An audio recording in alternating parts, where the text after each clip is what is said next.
O estado de Jó ficou deplorável. Imagina só. E aí ele diz, né? Estou reduzido a pelo e ossos. E apenas minhas gengivas ainda não estão inflamadas. Pra que falar isso? Cara, bizarro, né? E aí a esposa de Jó, então tinha a esposa aqui, a esposa de Jó, diante de todo esse contexto, lhe disse: deixe de ser teimoso em sua lealdade. Isso não vai resolver nada, amaldiçoa logo a Deus e morre. Cara, e aqui acho que a gente começa a entrar em umas sobre quando você passa por alguns problemas, cara, a pessoa que está do seu lado, ela pode te dar um mau conselho, ou a pessoa do seu lado, ela pode... Não incentivo. Dá aquele mau incentivo, né? Mau incentivo, ou às vezes isso pode acontecer por ou falta de caráter ou por falta de compreensão mesmo, por limitação da compreensão, né? Então, como que você enxerga, Rodrigo, essa questão aqui de a própria esposa dizer o seguinte, cara, amaldiçoa logo a Deus e morre.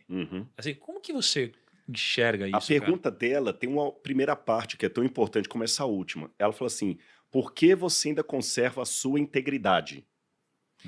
Na cabeça da esposa de Jó, de todo mundo, ele tinha cometido algum pecado. Isso, é verdade. Você tá entendendo? Porque não assume logo, Porque né? não assume logo, tá certo? Porque não assume logo. E quando ela fala assim, amaldiçoa a Deus e morre, o que ela fala assim? Já que você não quer admitir o seu pecado, então pelo menos acaba com sua própria vida. Amaldiçoa a Deus para ele terminar de te destruir, aí você vai parar com o sofrimento. Amaldiçoa a Deus e acaba com isso. Sabe, algumas pessoas ficam até vendo a esposa de Jó de uma maneira muito negativa, mas pode ser alguém tentando interromper o sofrimento de alguém que você ama.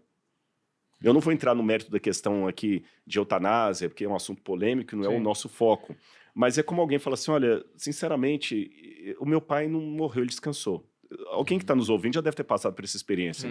Você tem um ente querido que está sofrendo tanto no hospital com uma doença que acaba, que o dia que ele morre, você fala assim, eu estou sofrendo, estou chorando, mas eu estou aliviado, ele descansou. Então, assim, amaldiçoa a Deus e morre, acaba com isso logo. Para de ficar insistindo que você é perfeito. Todo mundo ficava assim, Jó, você não é fiel. Alguma coisa você fez. Isso.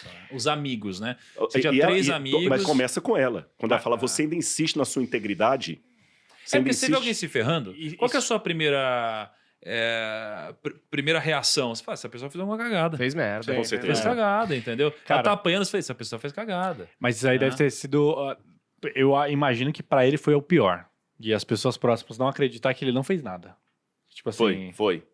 Ninguém acredita na sua inocência. Tipo, ele tava meio que, a mulher que dorme com ele tava acusando ele de uma parada que falou assim, mas eu não fiz nada. E eu acho que fé é isso, sabia, Kai? Que às vezes tem coisas que você sente que você precisa fazer, as pessoas, elas não acreditam em você, elas tentam falar que você tá louco, elas falam que você tá errado, elas falam que você não entende, e no final das contas tem coisas que não vão dar para ser explicadas, cara. Eu acho que o propósito e a fé, dificilmente isso aqui vai ser explicado mesmo, né? E o que é pior, quando há evidências contra você. Eu tenho uma história muito triste que aconteceu na minha igreja, virou até filme essa história. A Meryl Streep fez até o papel da esposa desse pastor, o nome do filme foi Um Grito no Escuro.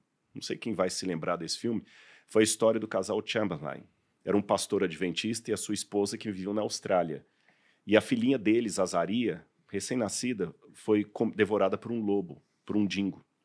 Só que, para resumir a história aqui, o casal foi acusado de bruxaria, que eles mataram a criança num ritual de satanismo, na época.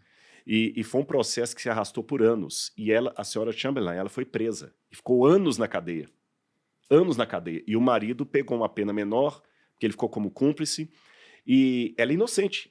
Provaram a inocência dela, acho que quase uns 10 anos depois que ela estava presa, né? Acabou com a vida deles. Até virou um livro isso aí, um filme. Mas durante o processo, esse é o ponto que eu quero assemelhar com o Jó, teve um momento que ela começou a duvidar da sanidade mental dela. Caraca. Porque todos os indícios eram que eles eram assassinos, e indícios que ela sabia que não tinha nada a ver, mas que coincidiam. Eu vou dar um exemplo. A Igreja Adventista, por muito tempo, fez campanhas para acabar com o vício do cigarro. E tinha palestras que davam nas igrejas, e para a palestra ficar mais forte, eles levavam, às vezes, fotos de pulmão com câncer por causa do tabaco, levava um caixão. Eu já fiz esse tipo de palestra aqui no Brasil, colocava um caixão dentro da igreja e a pessoa fazia um ritual de colocar o maço de cigarro dentro do caixão, como uma renúncia, eu não vou querer morrer. É um processo que você sabe, em palestra hoje faz nas empresas, né? E coincidiu que quando os investigadores foram à casa dela, encontraram no porão uma caveira e um caixão. Que era para esse tipo de programa. Mas para quem já estava sendo acusado de magia negra, encontra um caixão ali e uma caveira no porão da casa, no basement. Teve um momento que muitas pessoas chegavam para ela e falavam assim, até advogado, olha, todos os indícios são que você fez isso. Assuma a culpa, que a gente consegue reduzir sua pena. O advogado falava com ela, assuma a culpa, que fica melhor para mim, para eu fazer a sua defesa. E teve um determinado momento que ela começou a achar assim, será que eu fiz alguma coisa com minha filha mesmo? Então, o ruim, além de você ser acusado, é ter tantas evidências que se você fosse num debate, você sabia que ia ser massacrado porque você não ia ter como contra-argumentar. Essa era a situação de Jó. Ele não tinha como contra-argumentar, ele sabia que ele era inocente, mas ele não tinha evidência nenhuma para escrever uma peça jurídica a seu favor. Então a gente tira algumas coisas daqui, né? A gente tem a nossa jornada que está sendo criada e às vezes ninguém vai acreditar em você, às vezes as evidências vão mostrar que você está errado, às vezes todos vão ter certeza que você está errado. As pessoas vão Às distorcer as pessoas vão verdade, né? distorcer a realidade. Qualquer indício de que possa estar do seu lado, as pessoas vão criar uma narrativa contrária, mas ainda assim, às vezes a melhor resposta é você continuar e dar tempo ao Em tempo. silêncio. Em silêncio. E vai chegar, vão chegar momentos aí, pelo que a gente tá falando, que você vai duvidar de si mesmo, você vai começar a acreditar no que as É o que pessoas estão aconteceu nesse falando. caso aqui. Mas eu acho que isso é o limiar. Porque eu vi um filme recentemente, genial, né? E você pode interpretá-lo de várias formas, né? E uma das formas é sobre o que pode acontecer com a sua vida se você não escolher, tá? Então, olha só, eu tava andando com o Tarantino, que é o meu cachorro. Ô, mas fala o filme aí, pô. Fala o filme Eu aí vou- pra galera. Vou falar já. Um filme Vou com falar. Tarantino, né? Eu tava com o Tarantino, que é o meu cachorro, e ele é um vira-lata, a gente adotou ele e tal. Amo ele. Uhum. Tá. E aí, ele tem quase 6 anos hoje, né? Eu tava passeando com ele, final de semana. Ele é louco, maluquinho. Maluquinho. É, ele é Maluquinho. doido mesmo. Ele é maluquinho. Cara, eu já tava andando com ele há quase 40 minutos. Ele não parava ainda de latir, de gritar, de pular, de Puxar. não sei o que lá, de puxar, ansioso, e chorava. E parecia um passarinho. É maluco, maluco, né? E no que eu olhei para ele, me veio uma reflexão. Falei, cara, é isso que acontece quando a gente não escolhe. Porque eu amo ele, mesmo ele sendo maluco. Mas eu poderia ter escolhido, no momento que eu adotei ele, treiná-lo. Para que ele fosse obediente, para que ele tivesse disciplina, para que ele não fosse tão maluquinho assim, e eu teria outro Tarantino no futuro e continuaria o amando, Sim. tá? Então, a gente aprende que as escolhas têm consequências e as não escolhas ou as indecisões, elas também têm consequências, né? E aí quando a gente fala sobre o medo e de a gente, às vezes, começar a duvidar de nós mesmos, vai ter um momento onde a gente vai passar por essa dificuldade e a gente pode ter algumas reações a essa dificuldade. Primeiro, a gente pode fugir. Então, a gente pode nunca enfrentar nosso medo. A gente pode nunca enfrentar nosso medo e a gente pode pensar, não, eu tô louco, pronto, tô maluco. E você pode nunca enfrentar isso. Você pode ter um trauma e você pode nunca enfrentar esse trauma. Ou você pode enfrentar esse trauma. Só que é aqui onde entra o limiar. Por quê? Porque vai ter vezes que a gente vai querer enfrentar o trauma e a gente não vai conseguir vencer. E se a gente tentar e não conseguir vencer, de nada valeu.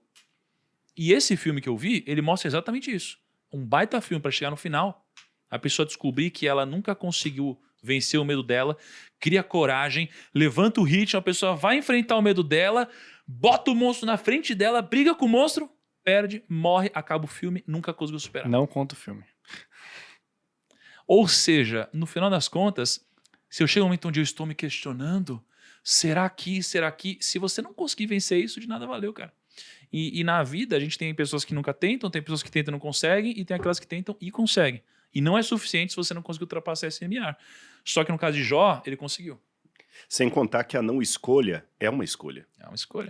O pessoal acha que não vou escolher. Não, você tá escolhendo. Você Você tá escolhendo não A escolher. neutralidade é uma escolha. Não, mas perceba só que assim, a beleza de tudo que eu falei é só para chegar no final e dizer que a diferença de Jó é que Jó, ele conseguiu passar por esse momento. E, cara, quanta gente não passa por coisas muito menores que Jó? Uhum. Eu, sinceramente, eu sou um cara de fé, mas eu não sei se eu teria a fé de Jó para passar por tudo isso sem questionar Deus. Mas tem uma promessa bíblica. A Bíblia fala que Deus não permitirá que nós sejamos provados além das nossas forças. É verdade. Você acha que você conseguiria passar pelo que Jó Testamento. passou? Com certeza não. Caraca, cara. É muito louco Com isso. certeza não. Então, assim, tudo isso você fala, cara, Jó conseguiu. Mas vamos continuar aqui para ver o que ele conseguiu, porque a situação só piora. Tem os né? amigos dele ainda. É. E aí, pô, já não tinha o apoio da esposa, já tava ferrado, tudo dando errado, né? E Jó respondeu à esposa. Jó declarou para ela: tu falas como uma louca. Já arrumou briga já. Aí já tava dormiu ruim o na Aí negócio. acabou, já acabou, cara. acabou. Que sala, não tinha nem sala mais, né, cara? Já, dormiu. Pô, já tá ruim, o que dá pra Aí piorar, o né? tempo fechou. Ela falou: vou cabrear com a esposa agora, é só o que falta. Porventura receberemos de Deus apenas o bem que desejamos e não também o infortúnio que ele nos permite? E em toda essa provação, os lábios de Jó não o fizeram vacilar e pecar.